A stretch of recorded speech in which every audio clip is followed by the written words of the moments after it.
Я не знаю, вам про любовь, от которой мурашки почитать, или про любовь, от которой как бы улыбаться хочется? Мурашки. Мурашек вам хочется? Хорошо, я вот...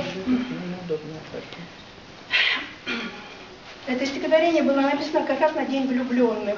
Очень много обрушился интернет на новые стихи, очень много про любовь, чего было написано, конкурсы всякие устраивались.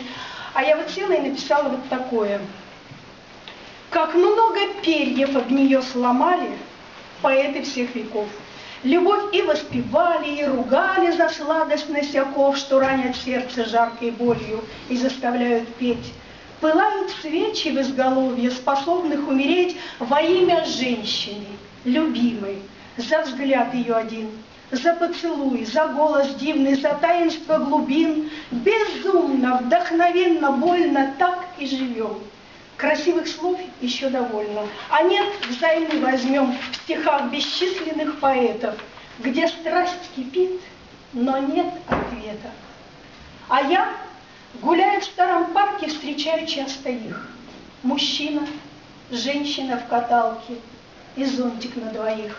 Их тихий разговор не рвется, журчит живым ручьем. Он говорит, она смеется, как будто ни о чем. Прохожих взгляды осторожны, и чаще жалость в них.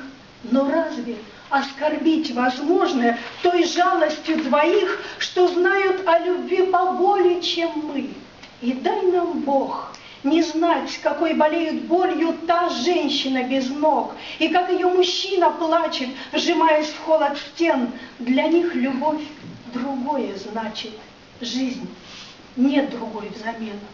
А я встречаю пару эту, гляжу им долго вслед. И почему-то у поэта в тот миг в запасе нет красивых слов и фраз цветастых, и не ищу я их. Бывает и такое счастье, зонтик на двоих.